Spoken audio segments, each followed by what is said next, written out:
There you go. Okay, awesome. Thank you everybody for joining us.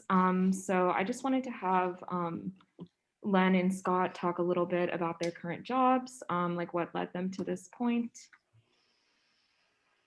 Sure. Scott, all right if I start first? Of course. I am delightedly and surprisingly busy, and I can't even say semi-retired. I spent almost 30 years at the Post-Gazette working with, among other people, RJ Huffnagel, Barbara Whitestack, and a variety of other people, and left just about 5 years ago. I was fortunate in being able to continue a feature that I had worked on for a good number of years while I was at the Post-Gazette, called Eyewitness. Eyewitness had me, just the simplest concept. Go back into our Post-Gazette archives, which date back to 1786. I love saying that for the Pittsburgh Gazette, George Washington's inauguration, that was a breaking news story. And took a look over how historic and not so historic events were covered in the pages of the PG. That allowed me to put together a Pittsburgh trilogy of some of the best, some of the most interesting, some of the quirkiest of Post-Gazette journalism over the past two centuries. And I was able to continue that for quite some time. Like so many other newspapers, with changes in administration, the Eyewitness column was axed. I've been half-heartedly working on some additional history-related book projects, but even in this time of COVID, when there are so many fewer options for things to do, I find that I'm not making as much progress as I might without the pressure of daily deadlines or weekly deadlines. Great, yeah, and then Scott, if you wanted to go. Sure. So I'm an editor on the national desk at the New York Times, and that basically means that I work with correspondents around the country on just sort of a wide range of stories. They can be breaking news, they can be features. Today I was working on a visual story with a few reporters and some photographers. So sort of it can be a different thing every day. Largely during the pandemic, though, I've been focused on education. I work with our correspondents who do both K through 12 and higher ed. And so, that's been one of the biggest stories of the pandemic for us. So I've been working really closely with that group, and it's sort of expanded beyond just the couple of reporters who we had doing it before the pandemic, and now there's like 7 or 8 reporters who sort of day in and day out are covering education for us. So there's another editor and I who work with them primarily. But I got my start at the Collegian, and then worked for the York Daily Record in Pennsylvania for 4 years, and then worked at the Charlotte Observer in North Carolina for 8 years. And then I did sort of a tour of other different parts of the journalism world. I went to Columbia and got a fellowship in science writing. I worked for a magazine for several years. I ran an online website, and then somehow found myself back in the newspaper world at the Times. And I've been here for getting close to 3 years now, with about half of that time on the national desk. Gotcha. My mom and my older sister are both teachers, and they're always talking to me about their lives being teachers during the pandemic. So I would imagine that there's definitely a lot to cover with that right now. Yeah.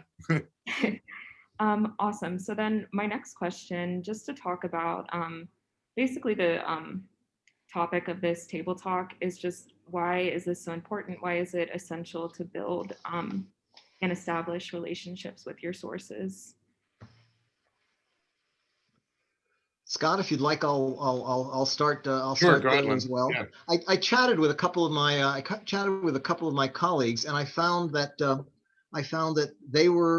some words kept some words, some concepts kept coming up. The most important of which I think was developing trust.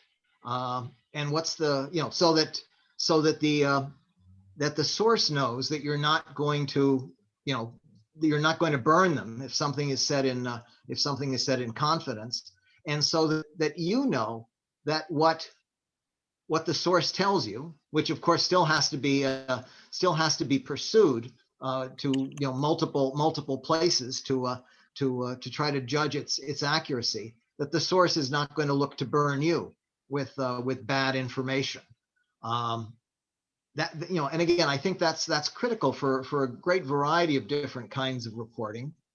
In order to build that trust, I think one of the most important things is, and this is something that sadly I think is being lost, in part because we're in a year of COVID, and in part because newspaper budgets, that very, very many newspapers have been cut so dramatically.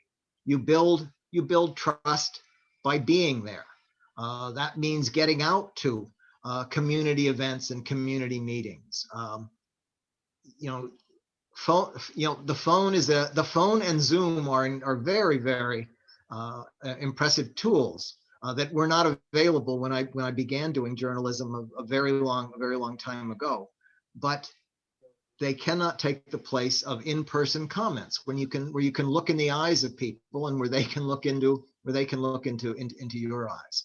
So again, I think sources are critical for any sort of background story, for getting some sense by people who are in the room, because very often we journalists can't be in the room. So you want to talk to people who were there, and those people can become trusted and important sources once there is that trust built up between the two parties.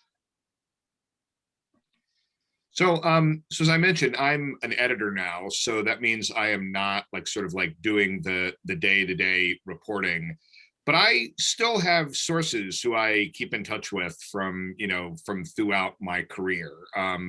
I was a general assignment reporter for a good portion of my reporting career, so very much like now, it would mean that I was dipping in and out of stories all the time and things like that.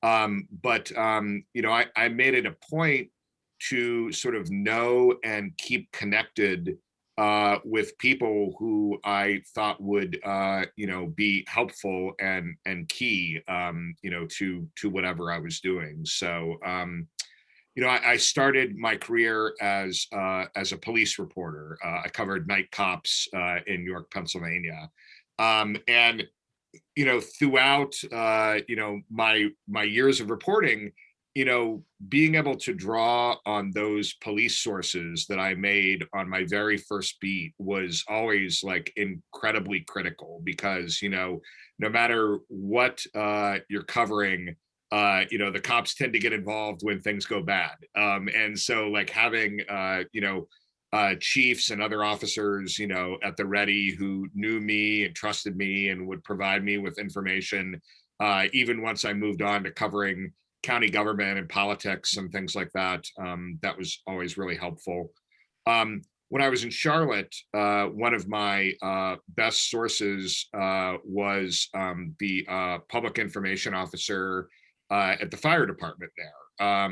And obviously, public information officers, it's their whole job to talk to the press.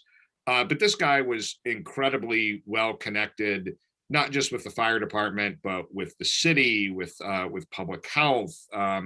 After 9/11, or whenever there were hurricanes, he, not just in Charlotte, but all over the state and the country, he knew people. And so he was often one of my first phone calls, no matter what I was reporting on, because I knew that Rob was probably going to be able to tell me something interesting or suggest someone to talk to or things like that. So those are the people that, as a journalist, you look for in your career, and you value those contacts, and go back to them again and again. But of course, you also have to be careful that you never become too cozy with those people. There were times when I reported on things about the fire department that Rob was not very happy with because they did not make the department look very good. And the best thing I could do is sort of be honest with him and say to him, like, hey, I'm going to report this story. I know that you're probably not going to like the way it turns out, but I'm going to do my best to be fair, to give you a chance to have your say. And usually that, he might not have loved the headline or the angle I took at the end of the day, but, having that upfront conversation with him kept that relationship for a very long time. Yeah, kind of going off of that. So obviously any relationship that you have with a source, you want to like separate yourself as a journalist and not really, like become friends with them. So how would you recommend being able to separate yourself from your sources, yet still maintain a good relationship with them?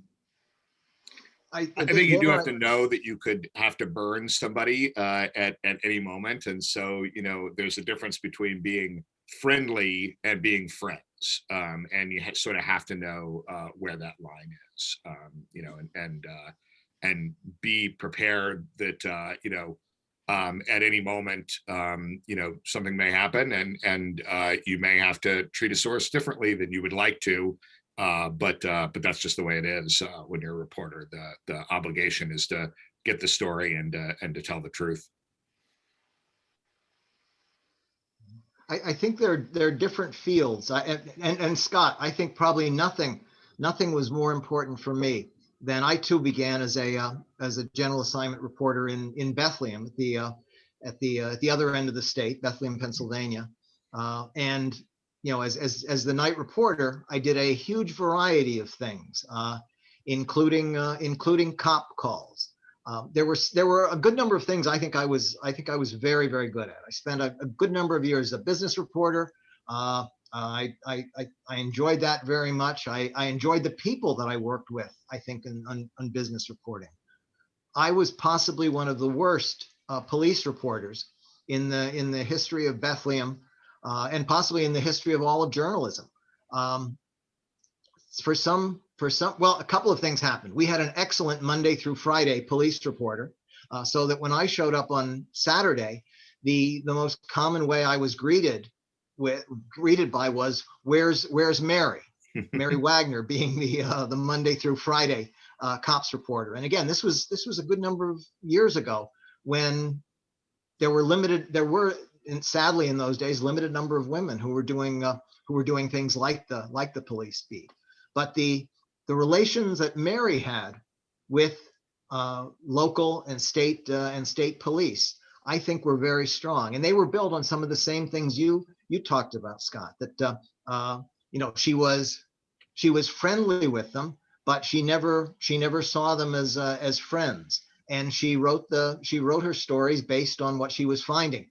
She did take the precaution of, and it seems so simple, but it's important to make that call. If there's something there that's going to displease your contact, give that person a chance to respond. And Mary was very, very good about that. And as a result, I think people told her things because they knew she was going to treat them fairly. Does anybody else have any questions before I continue with mine? Okay, cool. So then my next question that I wanted to ask was how you think that, like, whenever you feel like you've successfully built a good source relationship, how it's ended up affecting the story in the end, and why that's important for the story. Again, my experience was as general assignment in so many ways. The nature of what I did as I was never a full-time. The only thing I ever did as a beat sort of full-time, two things: county government reporter and business reporter specializing in banking. Much of the rest of my life I did not know what I was going to be doing in the course of a week. That meant that I very often, and this happens more often than I think reporters like to admit, I went into assignments woefully unprepared. You're going to find as you move out into the world and you acquire real estate, especially, that suddenly you're going to find yourself with a passionate interest in local property tax rates. Here in Pennsylvania, where our school districts are primarily funded still by property taxes, with wage taxes playing a secondary role. Few subjects draw more readers than property tax stories and related assessment stories. Pennsylvania, most of Pennsylvania still has assessments. God, this is getting into the weeds already. Much of Pennsylvania operates under an unbelievable system of property tax assessments. In Butler County, just to the north of us here in southwestern Pennsylvania, in Butler County, property assessments are based on, I believe it's the 1964 value of what your property, the house you live in now, a house that could have been built last year, their best guess of what your property would have been worth in 1964. So all across the county, all the properties are readjusted to what the assessor believes the value of that property would have been in 1964, and in a lot of cases, had it existed. As a result of that, there are obvious opportunities for chicanery and confusion in deciding what is a fair value for adjusted value for the property.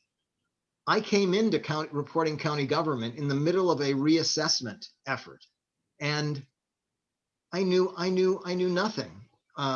So as a result, I wrote multiple stories that, in retrospect, showed almost no understanding of the issues. And again, this was for a major metropolitan newspaper, and it was only through a little bit of time and some very angry phone calls from people correcting some of the basic errors that I made, or the misunderstandings of the process that I made, that I was finally able to, I think, get some grasp of how assessments worked. And again, assessments are just such a small part of what county government does in Pennsylvania, but a critical one, and one where a half dozen people over the course of covering reassessment, and that was a story, that was a long story for months and months at a time, was I able to get even a partial understanding of how that worked and what the critical issues were. So I'll weigh in on that real quickly. So my colleague Ben Smith, our media columnist, wrote a profile of Maggie Haberman, our White House reporter, a couple months ago, and they both worked together in New York City Hall, and he has this anecdote in it about how she would, like, every morning read all of the competition and try to figure out who their sources were on different scoops. And then she would call them up and yell at them that they had not given her the scoop. So, I never did that, but I do feel that, like, there's a few things that that you've managed to cultivate a good source. I mean, one is that they really are plugged in to whatever issue it is that you were trying to understand, or whatever thing it is that you were trying to cover.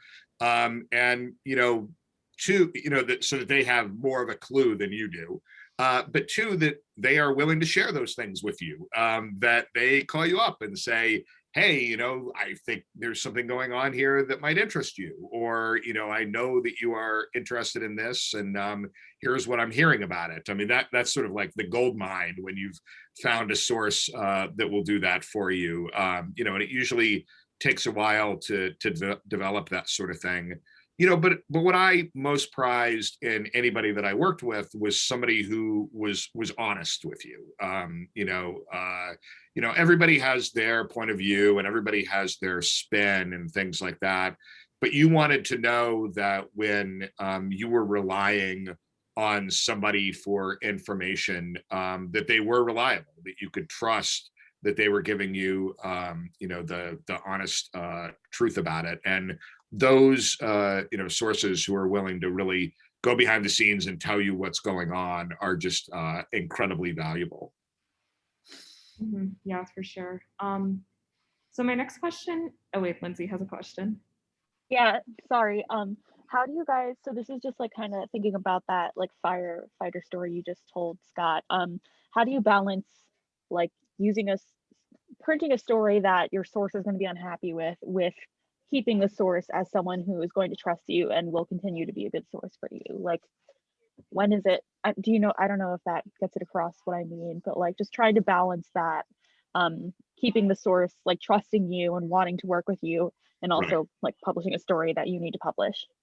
Well, like I was saying before, I mean, I think the best thing that you can do is, be honest and upright with a source. If you know that you're going to be, reporting something that they might wind up unhappy with, just sort of letting them know as much as you can without tipping them off if it's going to be a problem, something like that. But being honest about it. But I've had some sources over the years who I burned, who were never going to come back to me. I covered urban growth and development in Charlotte for a while, and the planning director when I started off on that was a guy who was really helpful, and taught me a lot about urban planning, which I knew nothing about. Walked me through a lot of things. He was well respected in the community and things like that. But there came a point where a bunch of people were leaving his department and had a lot of criticisms of some of the decisions that he had made and the way he was running things, and thought that he should have handled some things differently, and that it was hurting the morale of the department. And it felt like a story that I needed to do. And I talked to him about it. I quoted him in the story and things like that, but he was very upset about it. And I don't think he ever talked to me again. So I lost a source that way, but I thought the story was important enough and needed to be done, and so I did it. And, I wasn't happy about it, but that was the way it goes. And I think that that's sort of what, that's what I was saying before. You can never really become friends with sources because you have to know that there may come a time where you have to do that type of story, and that's just the calculation that you've got to make.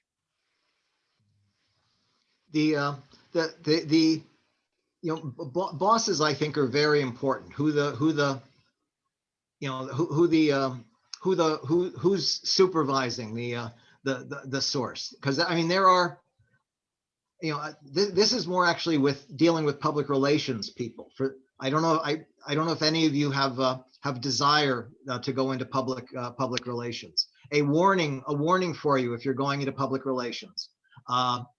If whoever you're working for, whoever your boss is, in whatever sort of business it might be, if your company or boss gets good PR, that's because he or she is brilliant. If your boss or company gets bad public relations, bad press coverage, it is because you are an idiot.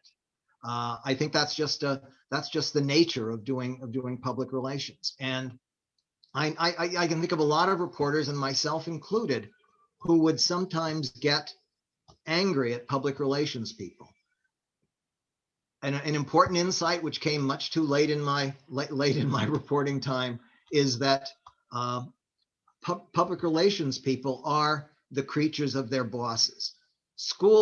I think school districts in Pennsylvania tend to be remarkably closed mouths. So many public relations people are absolutely useless, but they're not useless because they necessarily want to be. They are useless because their bosses want them to be, and the boss is the person at whose beck and call they are, not the reporter. And it is, and that's why it is important to find out who on the school board, or who is the assistant superintendent, or who is the person who can give you some insight into what's really going on in the school district, or what's really going on in the endless executive sessions that school boards tend to have. Yeah, and again, I couldn't agree more with Scott. They don't see you as a friend, and for the most part, I've never viewed them as friends. So something that Len just said is really important, I think, too, though, which is sort of like, your sources aren't always who you think they're going to be. They're not always the obvious person, and that's really important, is to know that, like, well, if the superintendent won't talk to me, or the PIO is freezing me out, maybe there's an assistant, maybe there's somebody in a different department that interacts with this one, maybe there is somebody who knows somebody else, who, like, there's that is so much of reporting is figuring out who can tell me what I need to know, or where can I find the record that can tell me what I want, or where is the paper trail. It's and it's very rarely the obvious suspect. And and I do think that when it comes to source development, that can be good too, because often the people who you want to talk to are not the people who everybody else is talking to, and that's a good thing, because they may be interested. No one's ever asked them about something before. Nobody's ever tried to cultivate them before, and so finding places that are not the obvious place to get the information is incredibly important with source development. I think back to the and again, maybe once every, I don't know, 4 or 5 years, maybe even a little longer, it's a good idea to watch the movie All the President's Men. The Robert Redford as Bob Woodward, and I can't remember now who plays Carl Bernstein. But again, it's Dustin Hoffman. Dustin Hoffman. And in that movie, you really get a strong sense of just the endless hours that are spent, and exactly I think what Scott talked about, the unlikely sources they were able to develop in fair. And again, talk about a situation where, as far as the leaders of the Republican Party, the leaders of the committee to reelect the president, they saw the press as their enemy, and they were determined. No one on a higher level was going to provide any information whatsoever. But it was a matter of building a little trust. And how do you build that little trust? The way that I talked about at the very beginning, which is by being there in person. Phone calls are good. Zoom calls are probably a step up, but neither can be as effective as actually turning up on people's porches. And again, there are very embarrassing times when you turn up on people's porches. I have been thrown off, not literally thrown off, fortunately, but I've been asked to leave properties and then followed till I crossed out the gate and off the line that belonged to the family. But so it's certainly not like being an actor or being a salesman, where being turned down multiple times is just what you expect. But it happens often enough, but should not discourage you from getting out there and talking in person. Yeah, agreed. Sorry, my laptop froze for a second. I didn't just like leave for no reason. Um, but anyway, my next question was like how you feel creating source relationships whenever you were at the Collegian differs now from a professional setting, or how it's similar. My answer is really easy. I did feature stories, and doors were open. Um, James Thurber talks about his early years in journalism, and that was in the 1910s or the 1920s when he was at Ohio State, and then after graduation he went to work for various newspapers, and his editors decided early on that feature stories were the key to what he was good at. So as a result, they would send him out to the horse barns, like Penn State. Ohio State had a huge ag school, so Thurber would just go wander around the various animal barns. He recalls working with a journalist, a would-be journalist who was also an ag major, who once wrote a lead.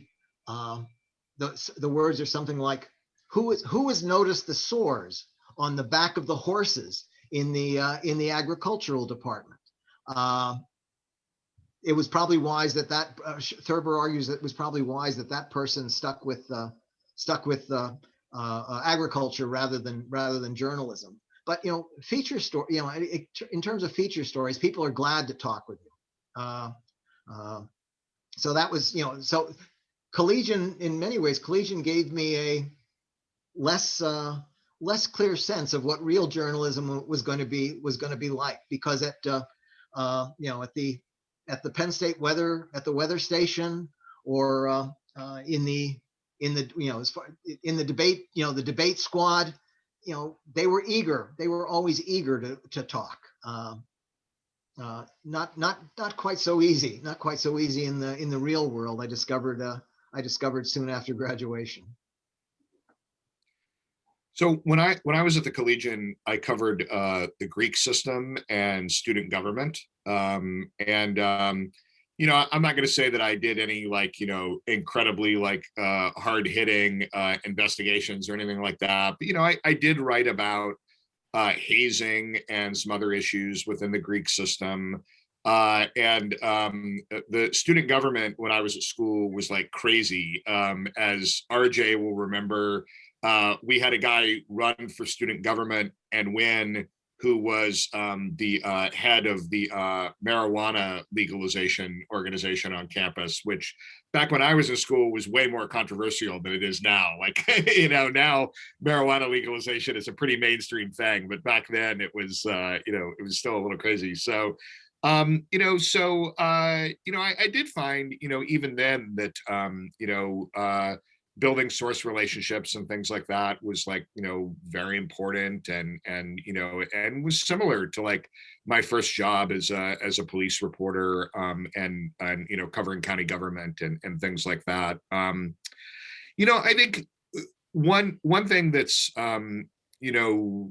some of what we've been talking about here is more sort of long-term source building relationships, but very often you need a source for a single story, and it's somebody that you'll probably only talk to once, or something like that. And there was a occasion when I was at the Collegian where one of the big oak trees on in front of Old Main dropped a limb during a storm and actually fell on a student and killed her.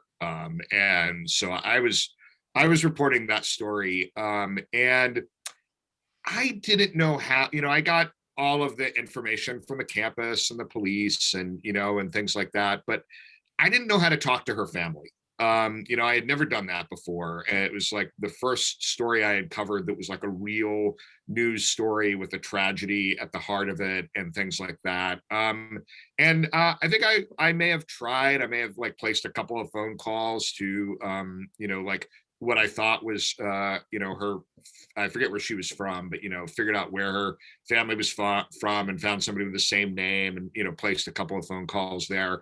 But I was glad when they didn't call back, and I think, and eventually, as a police reporter, like very quickly, I had to learn to talk to families who were going through tragedies and who were dealing with some of the toughest things of their lives and things like that. And I think, my advice to like a student journalist would be, if you get an opportunity like I did in college, like don't chicken out, because it's really important, but it's really hard.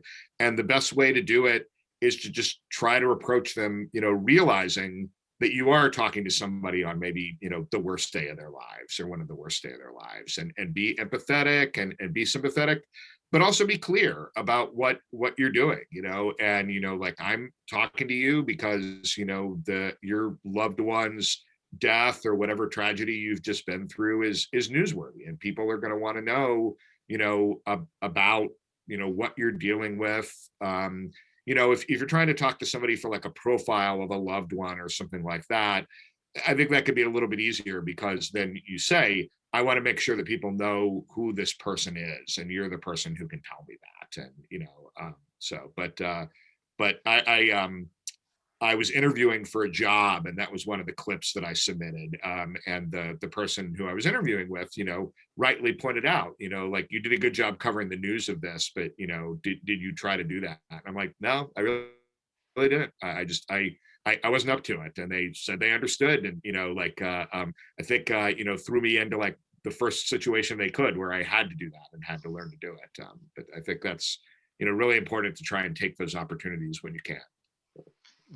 A very strange freak accident, again similar to Scott's, very early in my working career, involved a small plane that flew into the side of a house that was, I don't know, a half mile or more away from the airport, the Allentown Bethlehem Easton Airport. The pilot was killed, the passenger was killed, and one of two little boys died. And it was, we're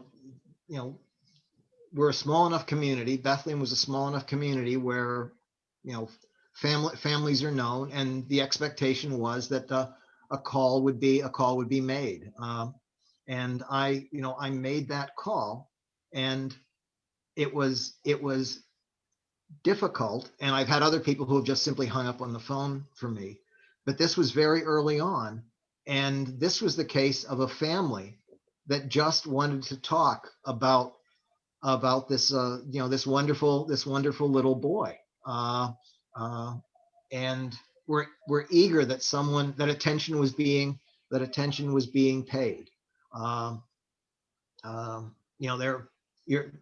Scott put it right. You want in your, if you're a human being, you're going to be empathetic at the loss of someone, a life lost tragically and innocently from, nothing that the family had done wrong. Again, it wasn't like this house was built, next to the runway.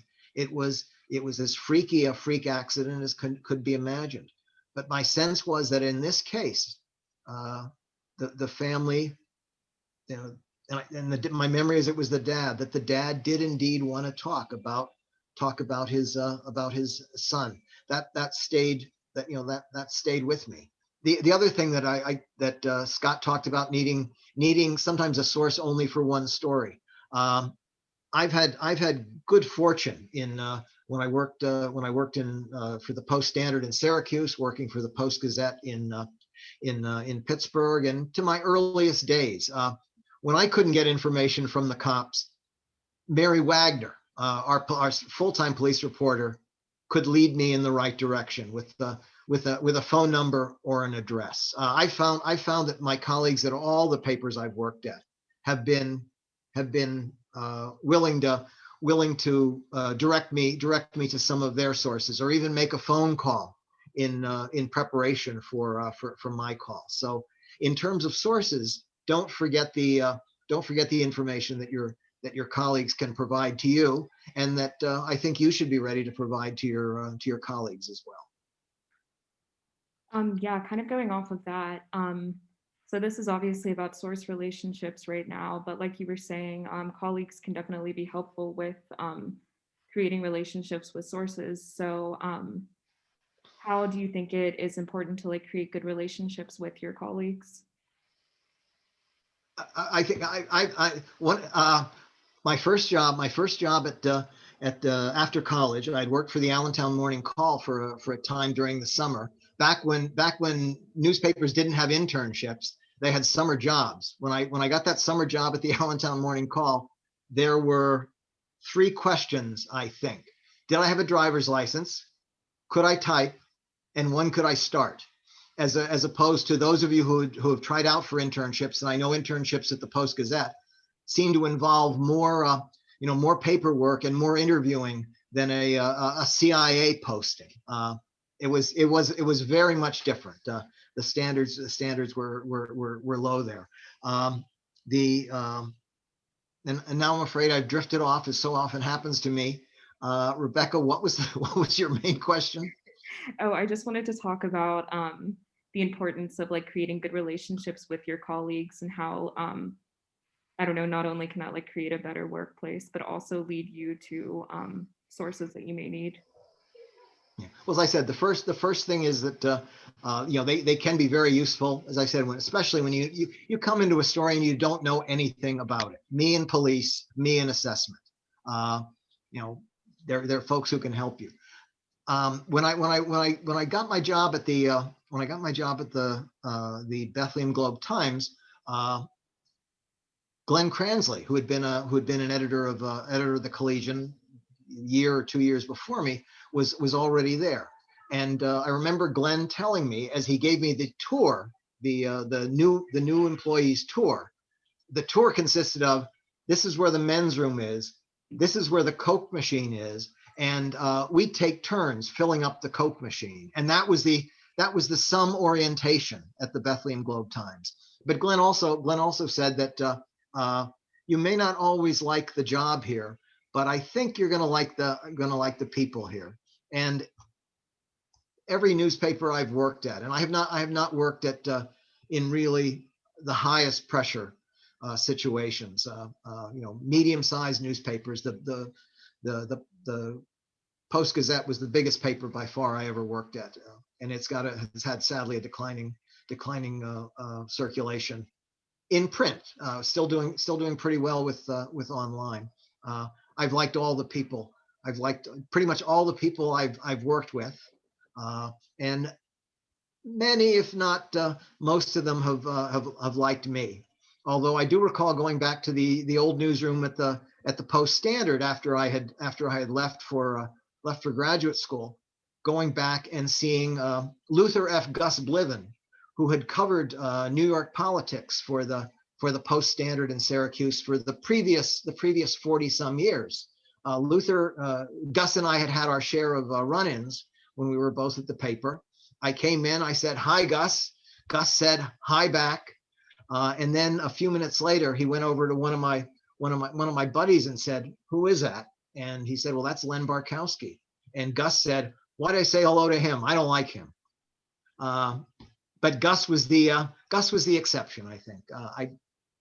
I like the people I work with. So, as an editor now, my whole job is like relationships with other people. It's working with reporters, with other editors, things like that. And as much as I liked being, loved being a reporter, I have always, the part of the job that I've liked the most has always been like working with others and being part of a team and things like that. And the people that I like to work with are the people who feel the same way and who work together and collaborate with one another and things like that. And it's sort of amazing in this business. It really is a small business, and unfortunately getting smaller all the time. That's not a good thing, but it does mean that, like, for instance, when I was at the Collegian, Mike Abrams was the editor-in-chief and I was the managing editor. And now Mike and I work together at the Times, or my first editor at the York Daily Record is here too, or there's various people who I've worked with over the years at different outlets, either like as I was a freelancer and they were an editor, or vice versa, who I come across like maybe 5 years before we've talked to each other, and then suddenly we're working together again, and things like that. And so, like, somebody who you think, I may never see that person again, and if you stay in this business, you're going to see him again. So, and it's important to have good, friendly relationships with everybody that you've worked with, and to help, to share. I do think that journalism has become way more collaborative than it used to be, and I think that's a great thing. I think there was a time where it was largely about sort of the solo reporter out there, like sort of beating the bushes to get the story, versus now, both because of the speed at which we have to do things, sort of the nature of how journalism is spread out across all of the different platforms that we use, and all the different ways that we tell stories. And then, increasingly there's more partnerships and collaborations between news organizations and things like that. It's so much more of a collaborative thing than it was certainly when I started out, and I think that it's only going to grow that way more, in the future. Yeah, that's very relatable. I mean, my favorite part of the Collegian is, the people here, and then especially with being an editor now. So, yeah, totally. I mean, it really used to be when you were a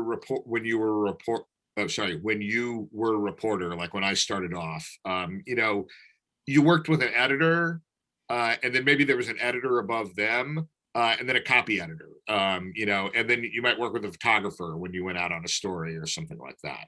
I mean, now, like, every story that I touch, I've worked with the reporter on that story. I've worked with at least one other editor, a photographer, a photo editor, a visual editor, a social media editor, an SEO editor, and anything that's more complex than just a basic story, then you start to get into this whole other legion of people who are involved. Partially that's a result of where I am. The Times is a big place and it has a lot of people who do a lot of different jobs and things like that.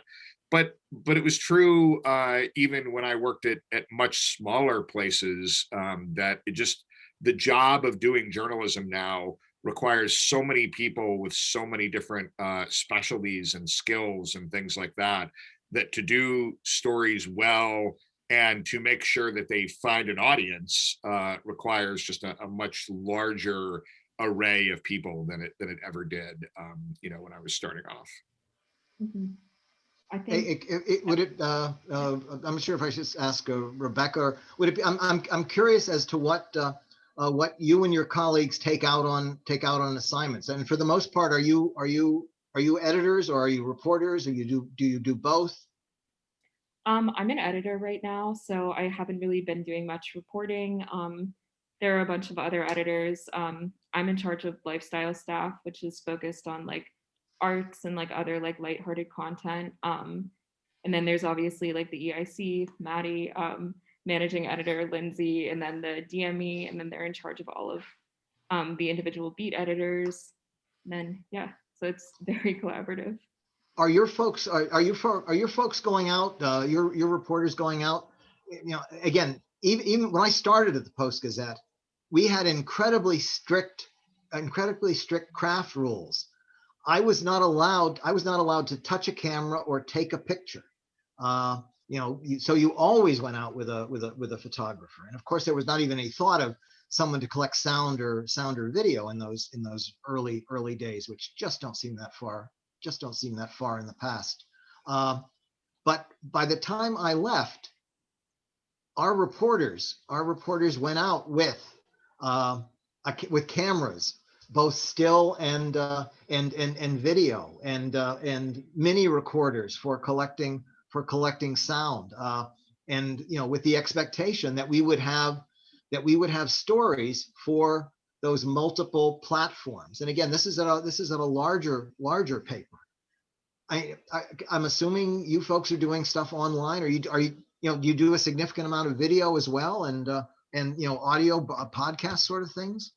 Yeah, we have 3 different podcasts right now, which is cool. And then yeah, multimedia. Our staff has been like focusing on a lot more like video stuff, and they're very awesome. Yeah, I was just going to add, we also like are trying to push people to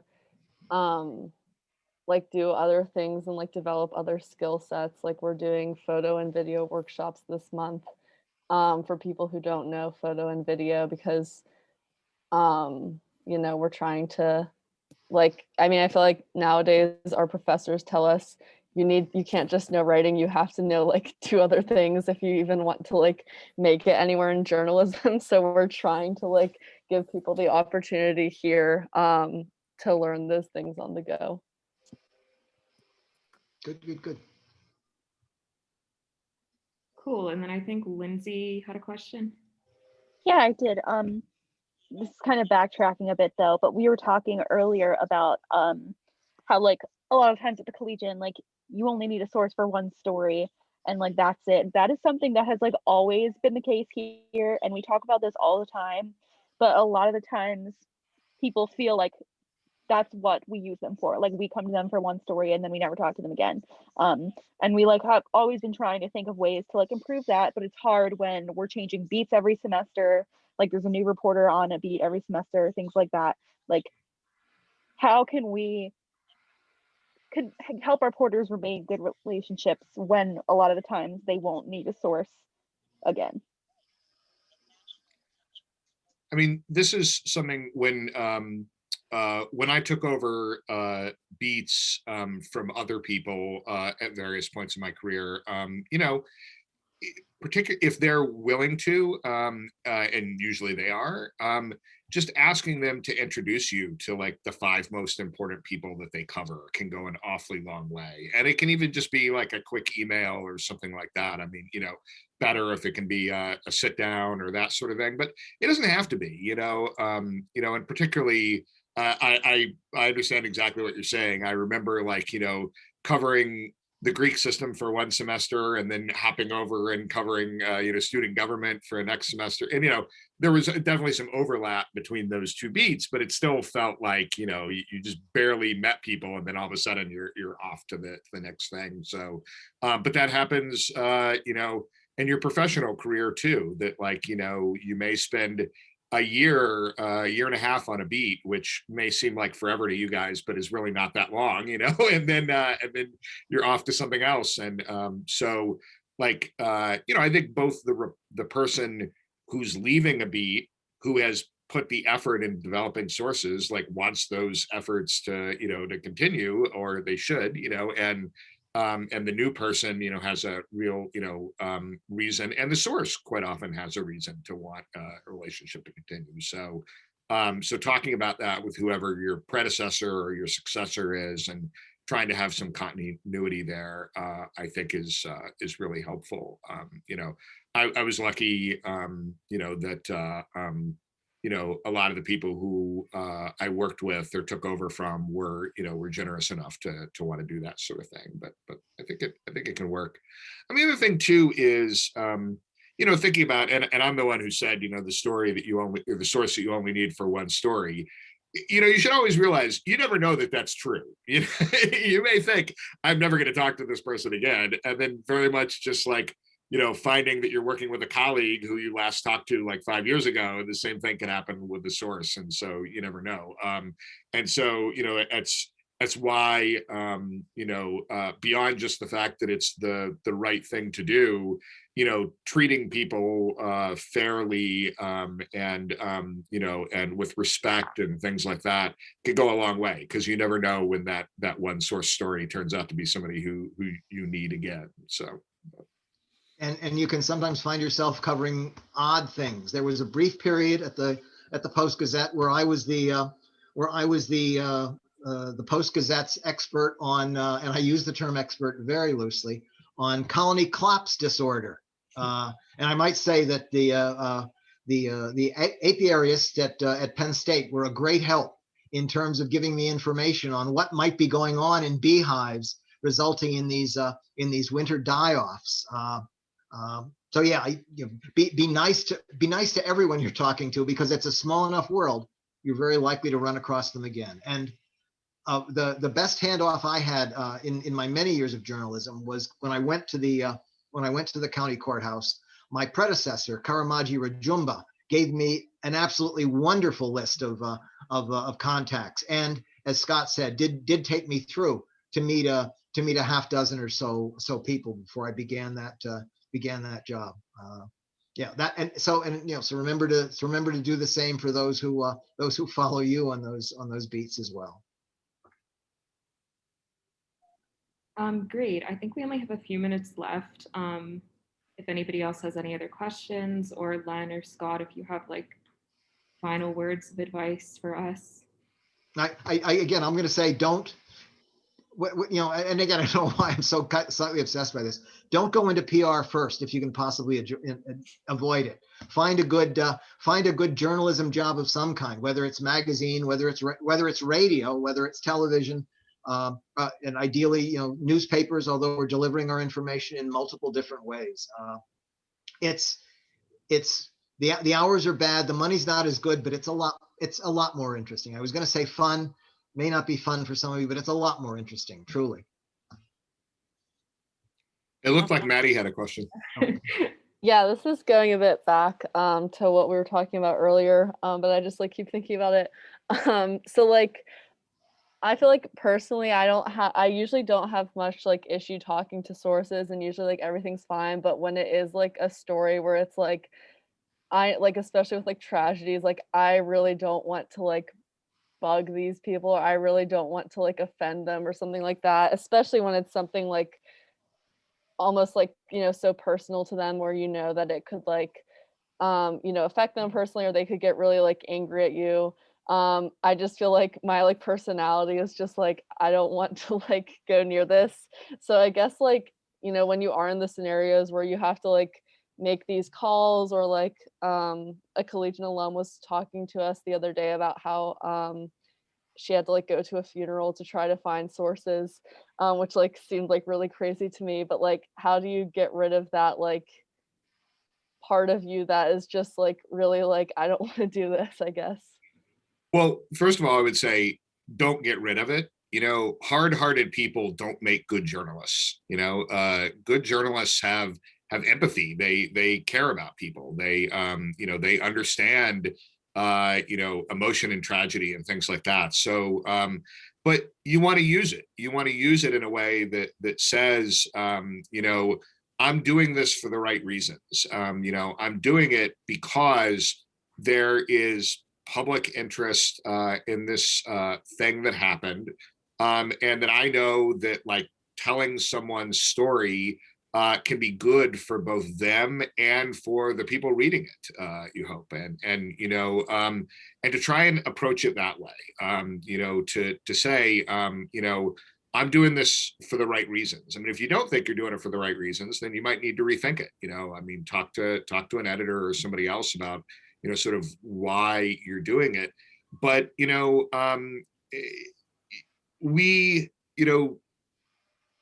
might think, well, isn't it just better to leave people alone? And sometimes it might be. It absolutely might be. They might not be in a position where they're, willing to talk about something or in a good emotional place. But sometimes, as I think Len mentioned with the family that he was talking about of the plane crash victim, they want to share their story. And so they like being approached by somebody who's willing to do that. In other cases, the a tragedy might be a bigger part of a community, and the community needs to hear what to hear from the people who are involved or be a part of that. And so there are reasons why we as journalists try to tell these stories beyond just being vultures or whatever other people may accuse us of. So I would say don't lose that part of you that feels weird or awkward or bad about this, and use it. Like I didn't in the case of the student who was killed by the oak tree, but now I think I understand much better why that is an important part of the story and would be able to do that. So yeah, I think well said. Can I throw a question in from the alumni side of it? Because only coming off of watching the Harry and Meghan interview last night, I had a question. So have you ever run into, and I don't have a journalism background at all, run into a situation where you felt sources were working you for their own agenda as well? Because I see it on our side, like I'm in the business side of it and play in the PR side of it. And I see very much of how we try to push our own agenda and source different things. But curious, because that came up last night in their interview about the parasitic relationship between the monarch and the British tabloid. That's a unique environment, but curious about if you guys run into that. I mean, there is a multi-billion-dollar industry that every single day is trying to, use and manipulate you as a journalist. That's part of what you're, yeah, that's part of the job, is ferreting out the difference between what's a genuine story versus, what is somebody's, personal agenda, or, trying to make money or whatever it is. I mean, and that's not to say that I have many friends who are in PR and they do a very legitimate job, and things like that, but they're paid by someone to do that job, as opposed to, they're not just, well, some of them are, but they're not just doing it for the public good in most cases, unless they happen to, work in a very particular niche of PR. So, I mean, they're doing it because there is somebody who wants to get a story out there because they want to sell something, or because they want to affect public policy, or because they want to, get elected to office. I mean, there's a million reasons why people are doing PR, and you as a journalist need to understand why it is that somebody may be working you, and yet there may be a real story there, or there, that may be a piece of a story and things like that. So you don't ignore it, you just, use it and treat it for what it is. Yeah, James Reston talked about getting behind this in diplomatic reporting, getting behind the story. A long time New York Times reporter and editor, and Reston talked about finding the aggrieved person, who has been kind of left out of this, equation. And he found that in the period after the Second World War, it was the government of mainland China, and he found their diplomatic representatives to be very good sources of information about what was going on in the room, a place where he could not go. But again, that's just sort of the start for the story. Again, I think the PR person can give you a hint on a good story, and can do his or her best to direct you in a certain way. But it's your responsibility to check and double check.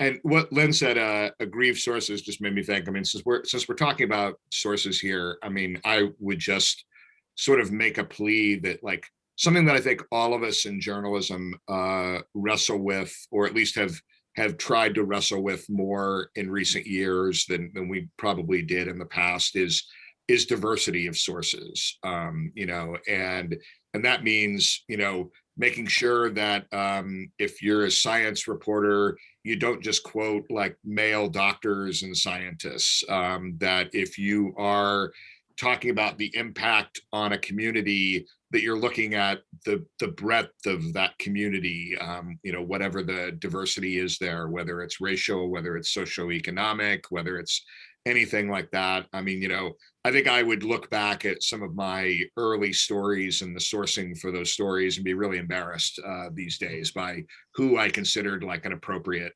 source for a story. And I think that all of us in journalism hopefully have learned, over in recent years to do a better job with that, but we need to continue to do a better job with that. And that's something to always think about when thinking about sources on a story is who are your sources, and are you making an effort to make sure that they are, the people impacted by a story, and that you are, not just going back to the same well of people over and over again. And that's an issue too when talking about source development and long-term sources and things like that. Is it's very easy to go back to those people who you've gone to over and over again. There's on the education beat at the Times, there's someone who we go to all the time for higher ed stories, to the point where, like I've told our higher ed reporters, if I see this person's name in a story, I am going to make you go back and find somebody else to put in the story. But man, he's smart and he knows exactly what he's talking about. He gives great quotes on deadline and you can always get him. And it's so easy to put him in a story, but that's exactly why we shouldn't use him every single time that we need him, because because then we're only getting one point of view, and we need more than that. So so I think it's an important thing to remember when talking about sources. Kurt Chandler, who works somewhere at Penn State, I'm not quite sure where. He was a longtime photographer and photo editor at the Post-Gazette. Now is at Penn State. He talked to one of the journalism classes I taught at Pitt, and his advice to the students, and advice that I took in mind as well, was when you're out on a story, try to talk to people who don't look like you. That I think sums it up pretty well.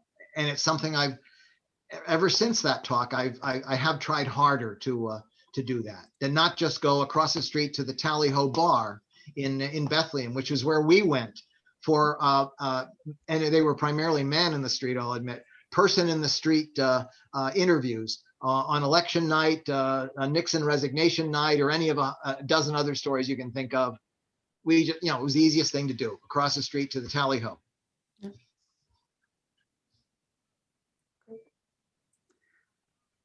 All right.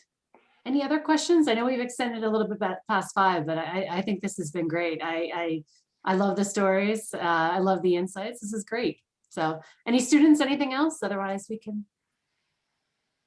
Good luck to you all. It's a changing time, but it's still a very interesting one, and it's a very good way to make a living. Thank you again, Len and Scott. Oh, sorry, go ahead, Scott. I was just gonna say, if I can help any of you with anything, just please be in touch. So I think you've got my contact information, but if not, RJ or Jordan, or I think could give it to you. So absolutely. Thank you so much. You all. Thank you. Bye all. Thank you guys. Thank you. Have a great night. Thanks.